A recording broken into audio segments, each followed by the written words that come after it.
નહીં કહો શું કરો છો વાતો. હા, અને આમ જ્યાં કૃષ્ણએ પૂછ્યું છે ત્યારે ગોવાળિયાઓએ કીધું છે કે ના ના, એવી તો કોઈ ખાસ વાત નથી. હા, અમે તો અમારી વાતો કરીએ છીએ. અને આમ જ્યાં વાત કરવાની વાત છુપાવી છે ને ત્યારે કૃષ્ણ ભગવાને હસતા હસતા કીધું, તમે મારાથી વાત છુપાવો છો? મને તમારી બધી વાત ખબર છે. તમે મારા મિત્ર છો, મને તમારી બધી વાત ખબર છે. ત્યારે ગોવાળિયાઓએ કીધું છે કે માન ન માન, પણ અમારા મનમાં એવું થાય છે લાલા કે તું છે ને નારાયણ છે, અમારો ચતુર્ભુજ નારાયણ છે.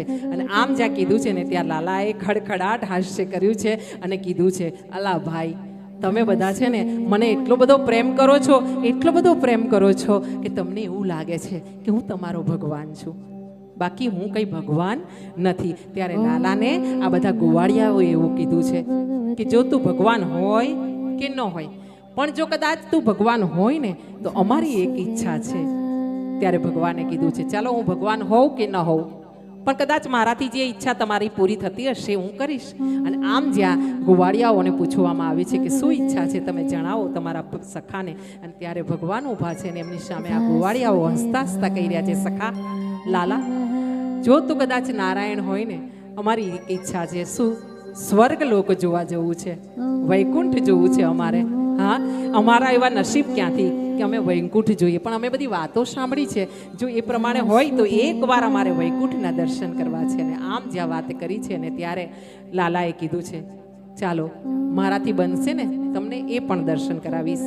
એક દિવસ સમય એવો આવ્યો છે કે અહીંયા ભગવાન કાર્તિક પૂનમના દિવસે, પૂર્ણિમાનો દિવસ આવ્યો છે, કાર્તિક પૂર્ણિમાનો. હા, જે આપણું નવું વર્ષ ને દિવાળીનો સમય છે ને એ દરમિયાન ભગવાને બહુ બધી લીલાઓ કરી છે. હા, આ કાર્તિક પૂર્ણિમાના દિવસે બ્રહ્મકુંડ પાસે વૃંદાવનમાં, અત્યારે પણ બ્રહ્મકુંડ છે વૃંદાવનમાં, જઈએ ને તો બધેથી થોડી થોડી માટી અને થોડું થોડું જળ લઈને આવવાનું. હા, અને એ જળને માથે ચડાવવાનું રોજ. એ માટીને લઈને પોતાની જીહવા પર પોતાના બાળકોને ચટાડવાની. કેમ?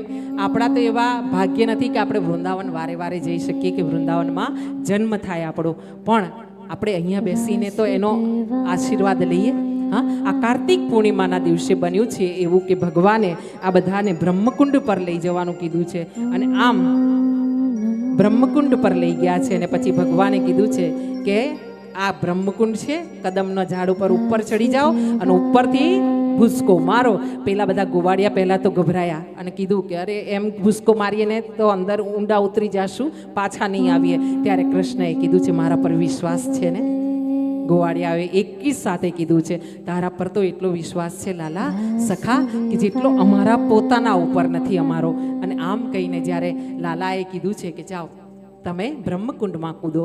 અને આમ ભગવાનના કહેવાથી બધા જ ગોવાળો સાથે નંદ બાવા અને નંદ બાવાની ઉંમરના બધા જ ગોપબાળો ઊભા થઈને બ્રહ્મકુંડમાં કૂદી પડ્યા છે. બ્રહ્મકુંડમાં જ્યાં કૂદ્યા છે ને ત્યારે ધરા દ્વારા એ લોકો સ્વર્ગમાં પહોંચ્યા છે.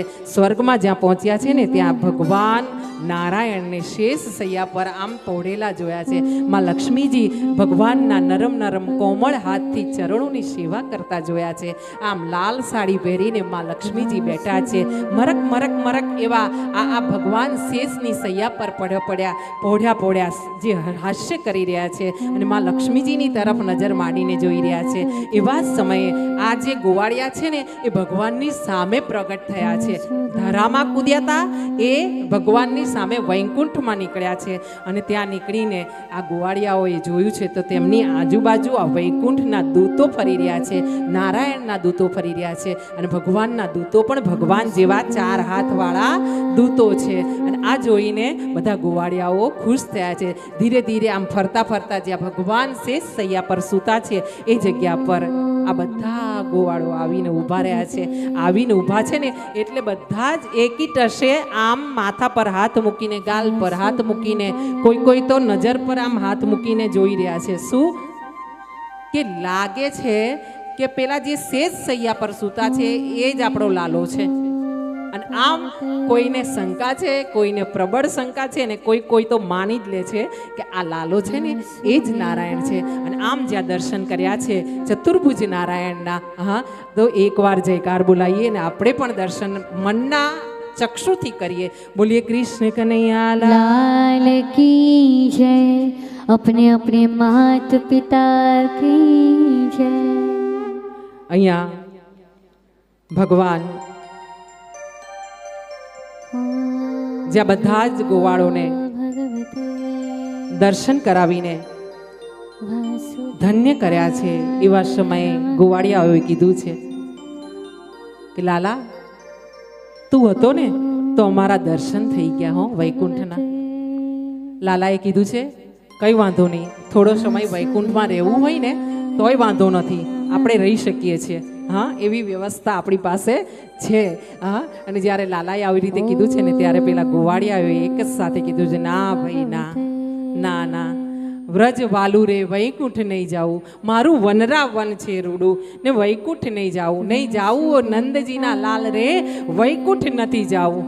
હા, અમને તો અમારું વૃંદાવન, અમારું વ્રજ બહુ વાલું છે લાલા, અમને છે ને વહેલી તકે હવે અહીંથી પાછા લઈ જા અને ત્યાં પાછા વૃંદાવનમાં અમને હાજર કરી દે. અને આમ પાછા બધા ધરાના દ્વારે એ જે બ્રહ્મકુંડ હતો ને એના કિનારા પર આવીને ઊભા છે. આમ ભગવાને વૈકુંઠના દર્શન ગોવાળોને કરાવ્યા છે અને આમ બધા ધન્ય થયા છે. સમય બન્યો છે એવો કે હવે અહીંયા ભગવાનની લીલા આગળ થઈ છે અને એ લીલામાં ભગવાન મહારાજ તરફ આગળ વધી રહ્યા છે. શરદ પૂનમની રાત્રિ છે અને ભગવાને યોગ માયાને આજ્ઞા કરી છે. યોગ માયાને આજ્ઞા કરીને કીધું છે કે ગોપીઓને મેં વચન આપ્યું હતું કે હું રાસ રમાડીશ અને એ વચનને સિદ્ધ કરવા માટેની આજની રાત્રિ સૌથી શ્રેષ્ઠ છે. તો તમે જાઓ યોગમાયા અને એવું વાતાવરણનું સર્જન કરો કે જેમાં રાસ રમવાનો આનંદ થાય ગોપીઓને.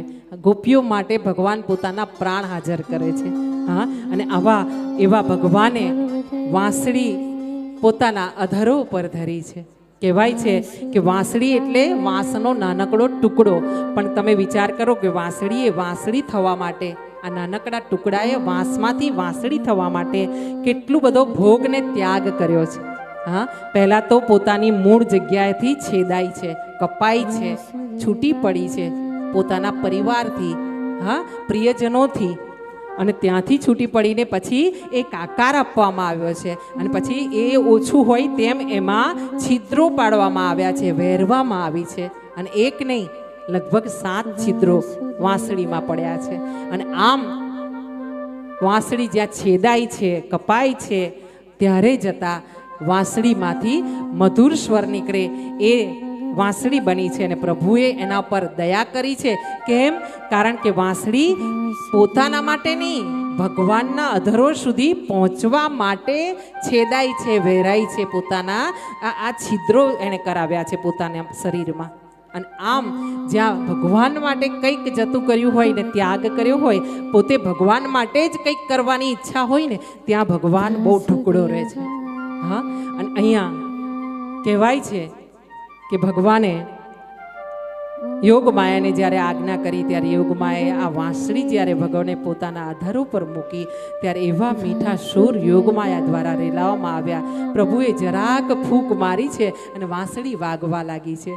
આજની રાત જે છે તે ચંદ્રમાં જે ચડ્યા છે ને આકાશે, એમાં કેસર ભીની કિરણોને ભગવાને વૃંદાવનમાં રેલાતી મૂકી છે. રેલમ છેલ થઈ છે આજે ચંદ્રની કેસર ભીની કિરણોની. હા, આકાશમાંથી આ કેસર રંગની કિરણો આજે વૃંદાવનમાં અને આ મધુબનમાં આવીને પ્રસરી રહી છે. બીજી તરફ આ પક્ષીઓ કલરવ કરી રહ્યા છે રાતના સમયે. અને આજે આ જમનાજીનો કિનારો છે ને એ આજે એટલો સુંદર બન્યો છે. સાથે સાથે જમનાજીનું આ જળ છે ને એ ધીરે ધીરે ધીરે ધીરે મીઠો મીઠો મીઠો મીઠો કલરવ કરતો આગળ વધી રહ્યો છે એનો પ્રવાહ માં જમનાનો.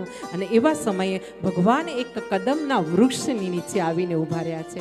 પીળું પિતાંબર ધારણ કર્યું છે, માથે મોર મુગટ ધારણ કર્યો છે. ભગવાન 7 વર્ષના છે અને એવા સમયે ભગવાને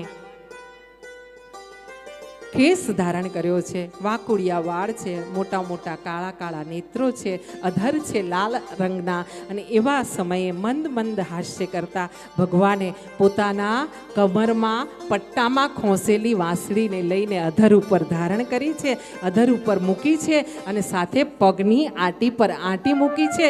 અને એવા આ મંદ મંદ જે પવન વાઈ રહ્યો છે યમુનાજીના કિનારે મધુબનમાં, અને એવા સમયે ભગવાને વાંસળીને રેલાતી મૂકી છે, સૂરને રેલાતા કર્યા છે. અને આ સૂર જ્યારે ધીરે ધીરે રેલાતા મધુબનથી નીકળ્યા છે અને વૃંદાવનની ગલીઓમાં પસાર થયા છે, વહેતા થયા છે. અને ધીરે ધીરે ધીરે ધીરે જે ગોપીના કાને પડ્યા છે એ ગોપી પોતાના દેહનું, પોતાના શરીરનું, પોતાના સમાજનું, પોતાના પરિવારનું, જગ્યાનું ભાન ભૂલી ગઈ છે. અને આમ જાણે કોઈ એક ગોપીને પહેલાં આ સૂર સંભળાયો હશે ને, ત્યારે કહેવામાં આવ્યું છે ગુણીજનો દ્વારા, એ ગોપીને લાગ્યું કે ભગવાન વાંસળી દ્વારા આ લાલો છે ને મને બોલાવે છે.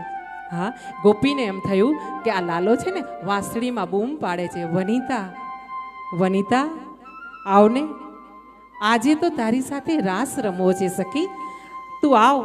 યમુનાના કિનારે મધુબનના આવીને આ કદમના વૃક્ષની નીચે હું તારી રાહ જોઉં છું. આમ ગોપીઓને જાણે કૃષ્ણ સાદ પાડતો હોય ને એવી એમને લાગણીઓ થઈ છે. અને આ લાગણીઓને સમજીને ગોપી આ સૂરના સથવારે પોતે પોતાના વાળ ગૂંથી રહી હતી ને, એ વાળને ગૂંથ્યા વગર એક બાજુ અંબોડો વાર્યો છે, બીજી બાજુના વાળ છૂટા મૂક્યા છે. અને ગોપી આમ આ વૃંદાવનની ગલીઓથી ધીરે ધીરે દોડતી દોડતી નીકળી છે અને મધુબન તરફ આગળ વધી રહી છે. બીજી બાજુ આજે બીજી કલ્યાણી નામની ગોપી છે, એને આ સૂર સંભળાયો છે. અને એવા સમયે કલ્યાણી પોતાના બાળકને સ્તનપાન કરાવી રહી છે, અમૃતનું પાન કરાવી રહી છે. એવા જ બાળકને રડતું પૃથ્વી પર મૂકી દીધું છે, ઘરમાં મૂકી અને પોતે જે હાલતમાં હતી એ જ હાલતમાં વૃંદાવનની ગલીઓમાં મધુબન તરફ આગળ વધી રહી છે. જ્યાં જ્યાં મુરલીના સૂર લઈ જાય છે તેની સથવારે મુરલીના સૂરની સાથે આ ગોપી આગળ વધી છે. ત્રીજી તરફ ત્રીજી ગોપીને આ સૂર સંભળાયા છે અને એને અવાજ આવ્યો છે, આવને સખી, મોડું થયું છે, તારી સાથે રાસ રમવો છે, જલ્દી આવ, મધુબનમાં તારી રાહ જોઉં છું. અને આ મોરલીના સૂરના સથવારે જ્યાં સખી પોતે પોતાના શૃંગાર કરી રહી હતી આજે પૂર્ણિમાના કારણે, તો એણે વિચાર કર્યો હતો કે આજે મારા પતિદેવને હું શૃંગાર કરીને સુખ આપીશ. એની જગ્યાએ આ મોરલીનો જે નાદ સાંભળ્યો છે એમાં પોતાના શરીરનું ભાન ભૂલીને ગોપીએ જે મોઢે પાવડર લગાવ્યો હતો ને કેસરવાળો, એ પાવડર ભૂસીને મોઢા ઉપર પોતે લાલી લગાવી છે અને કાજળ જે આંખમાં લગાવવાનું હતું ને તે હોઠ પર લગાવ્યું છે. અને આમ ભાન ભૂલીને વાળ છૂટા મૂકીને ગોપી મધુબન તરફ દોટ મૂકી રહી છે. એક એક ગોપી એવી રીતે દોડી રહી છે જાણે એને જ બોલાવવામાં આવી છે. એના સિવાય કોઈને ભગવાન જાણતા નથી, એના સિવાય ભગવાન કૃષ્ણ કોઈના છે જ નહીં, ફક્ત ને ફક્ત મારા જ છે. આ ભાવથી ગોપીઓ જાણે કે એક જ કૃષ્ણ એમને બોલાવી રહ્યો છે, આ રીતે દોડી રહી છે. ઘણી ગોપીઓ રોટલા ઘડી રહી છે, રોટલા ઘડતા ઘડતા રોટલાને એમને જ મૂકીને આ મધુબન તરફ દોડી છે. ઘણી ગોપીઓ વસ્ત્ર પહેરી રહી છે અને વસ્ત્ર પહેરતા પહેરતા જ પોતે ચૂંદડી ભૂલી ગઈ છે અને ચૂંદડી પહેર્યા વગર જ આમ મધુબન તરફ દોટ મૂકી રહી છે. આમ ગાંડીને ઘોયેલી ગોપીઓ કાના કાના, કનૈયા કનૈયા આમ કરતી બૂમો પાડતી ઘેલી થઈને મારા વાલાની પાછળ દોડી ગઈ છે. અને ત્યારે આપણે બે લાઈન માનસીબેનના અવાજમાં સાંભળીએ, કાનુડો શું જાણે મારી પ્રીત, મારો વાલો કાનુડો શું જાણે મારી પ્રીત.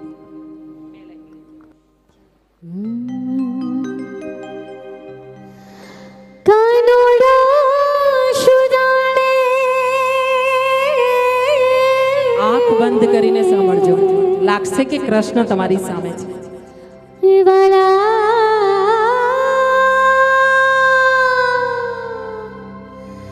ધૂતારો શું જાણે મારી પ્રીત, કે બાયો મેં બાળક વારા રે, કે બેનિયા મેં બાળક વારા રે.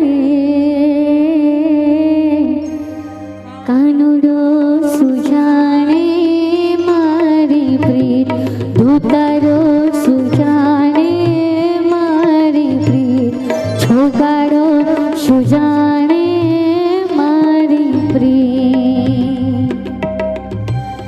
ઝર રે જમનાના મેં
કાનુડો સુજાણે મારી પ્રીત ધૂતરો સુજાણે મારી પ્રીત કાનુડો સુજાણે મારી પ્રીત બોલો कृष्णचंद्र भगवान की जय अपने अपने मात पिता की जय અહીંયા આપણા સનાતન ધર્મના ભગવાન માટે આ બધા ભજનો જે છે ને, કાનુડો કાળો કાળો ને રાધા છે ગોરી ગોરી, એ મુસલમાન સંતોએ લખ્યા છે. આ બધા ભજનો તમને ખબર હોય કે ના ખબર હોય કદાચ.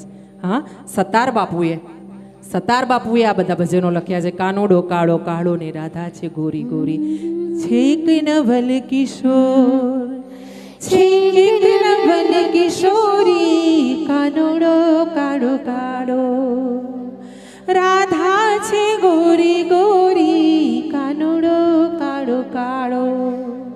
પ્રેમ સર્વવ્યાપી વહેમી જણો સુજાણે, છે પ્રેમ સર્વવ્યાપી વહેમી જનો સુજાણે, અજ્ઞાનીને અનાડી ઊંઘણશીને અઘોરી, કાનુડો કાળો કાળો. હા, એ હૃદય જ્યારે ગોપીના ભાવથી ભરાયું હશે ને, હા, કાનુડાના વિરહમાં એ વિરહ પ્રેમનો એમણે પોતે અનુભવ કર્યો હશે ને, ત્યારે જતા આ ભજન લખાયા હશે. હા, કેવા હૃદયના કેવા પ્રેમથી ભરેલા શબ્દો છે. હા,